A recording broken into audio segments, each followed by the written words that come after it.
15절까지의 말씀입니다. 구약성경 989면에 있습니다. 이사야 19장 1절부터 15절까지의 말씀을 한 절씩 교독하도록 하겠습니다. 애굽에 관한 경고라. 보라, 여호와께서 빠른 구름을 타고 애굽에 임하시리니 애굽의 우상들이 그 앞에서 떨겠고 애굽인의 마음이 그 속에서 녹으리로다. 애굽인을 치리니 그들이 각기 형제를 치며 각기 이웃을 칠 것이요 성읍이 성읍을 치며 나라가 나라를 칠 것이며 애굽인의 정신이 그 속에서 쇠약할 것이요 그의 계획을 내가 깨뜨리리니 그들이 우상과 마술사와 신접한 자와 요술객에 물으리로다. 내가 애굽인을 잔인한 주인의 손에 붙이리니 포악한 왕이 그들을 다스리리라. 주 만군의 여호와의 말씀이니라.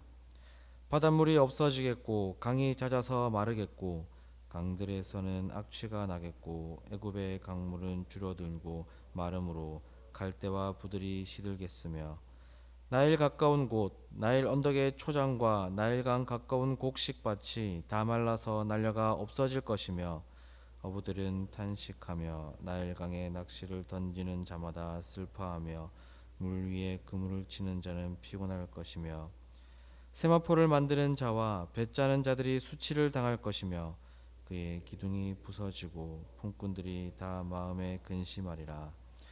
수안의 방백은 어리석었고 바로의 가장 지혜로운 모사의 책략은 우둔하여졌으니 너희가 어떻게 바로에게 이르기를 나는 지혜로운 자들의 자손이라 나는 옛 왕들의 후예라 할 수 있으랴. 너의 지혜로운 자가 어디 있느냐. 그들이 만군의 여호와께서 애굽에 대하여 정하신 뜻을 알 것이요 곧 내게 말할 것이니라. 수안의 방백들은 어리석었고 노베의 방백들은 미혹되었도다. 그들은 애굽 종족들의 모퉁이 또리건을 애굽을 그릇 가게 하였도다. 여호와께서 그 가운데 어지러운 마음을 섞으셨으므로 그들이 애굽을 매사에 잘못 가게 함이 취한 자가 토하면서 비틀거림 같게 하였으니. 함께 읽겠습니다. 애굽에서 머리나 꼬리며 종려나무 가지나 갈대가 아무 할 일이 없으리라. 아멘. 어제 보았던 이사야 18장이 구스에 대한 하나님의 심판을 담고 있다면 오늘 본문 말씀은 애굽에 대한 하나님의 심판을 담고 있습니다. 당시 아수르의 성장은 구스뿐만이 아니라 주변 작은 나라들에게도 충분한 위협이 되었습니다. 그래서 그 나라들은 애굽에 도움을 요청하게 됩니다. 이때 유다도 다른 나라들처럼 애굽에 도움을 요청해야 되는지 고민하고 있었습니다. 이때 하나님은 애굽에 대한 심판의 계획을 가르쳐 주시면서 애굽을 의지하지 말 것을 가르쳐 주십니다. 먼저 1절부터 4절까지는 하나님의 심판으로 인하여서 애굽에 임하게 될 정치적 혼란을 말씀하십니다. 1절을 보시면 하나님은 빠른 구름을 타고 오실 것이다 라고 말씀하시면서 애굽에 대한 심판을 속히 행하실 것을 가르쳐 주십니다. 그때가 되면 애굽 사람들이 그동안 믿고 따랐던 우상들은 아무런 힘이 되어주지 못할 것이고 그로 인하여 애굽 사람들의 마음은 녹아버릴 것이라고 말씀하십니다. 하나님은 그 두려움 속에서 애굽의 사회가 어떻게 될 것인지 2절부터 말씀하십니다. 형제가 형제를, 이웃이 이웃을, 성읍이 성읍을, 그리고 나라가 나라를 치듯이 애굽의 내란을 일으키셔서 사회를 붕괴시킬 것을 가르쳐 주십니다. 그 속에서 애굽인들은 정신적 공황에 빠지게 될 것이고 무기력한 상황이 될 것입니다. 그들은 늘 그래왔듯이 그들이 믿었던 우상들에게 그리고 마술사와 신접한 자들, 요술객들에게 찾아가서 도움을 구하지만 그 무엇도 그들을 하나님의 심판에서 건져주지 못할 것입니다. 그리고 4절에서는 결국 애굽을 포악한 주인의 손, 포악한 왕의 손에 붙여서 비참하게 만들어 버릴 것이라고 말씀하십니다. 다음 5절부터 10절까지는 하나님의 심판으로 인하여서 애굽에 임하게 될 정치적 혼란을 가르쳐 주십니다. 먼저 5절은 바닷물과 강이 없어질 것이라고 가르쳐 주십니다. 여기서 바다와 강은 나일강을 의미합니다. 그리스의 역사였던 헤로도토스가 애굽에 대하여서 나일강의 선물이라고 했던 것처럼 애굽의 경제에 있어서 이 나일강은 엄청나게 중요한 곳이었습니다. 특별히 애굽의 경제 기반이었던 농업은 전적으로 이 나일강을 의존하고 있었습니다. 보통 6월부터 10월까지는 폭우로 인하여서 이 나일강이 범람하게 되는데, 이때 범람하면서 나일강의 주변에 좋은 영양분이 가득 찬 그 토양이 형성되었고, 이 토양에 형성된 그곳에 심겨진 씨는 애굽의 풍성한 곡식들을 제공해 주었습니다. 그래서 당시에는 이 나일강의 범람을 나일강의 신들의 선물이라고 부르기도 했습니다. 하지만 6절에서는 하나님이 이 나일강을 마르게 하시겠다라고 말씀하십니다.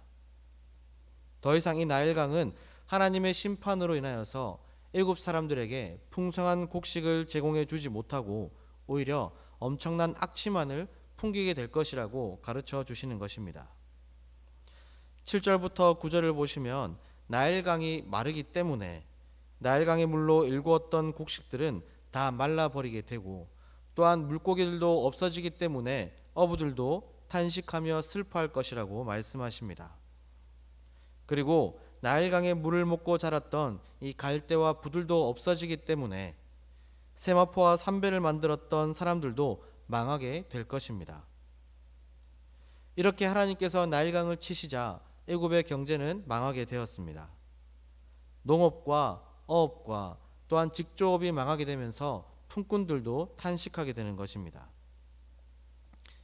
다음 11절부터 15절은 하나님께서 애굽에 심판을 내리시지만 이 심판에 대하여서 아무것도 하지 못하는 애굽의 지혜자들에 대하여 고발하십니다. 애굽의 지혜는 당시 굉장히 높은 평가를 받았습니다.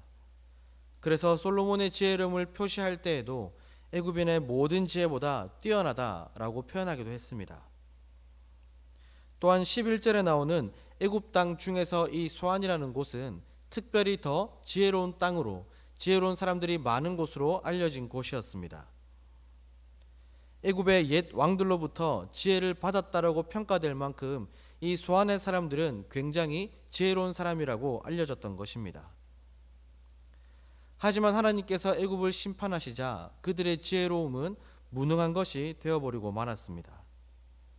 그들이 아무리 지혜를 짜내고 책략을 모색해 보아도 하나님의 심판은 막을 수가 없었던 것입니다.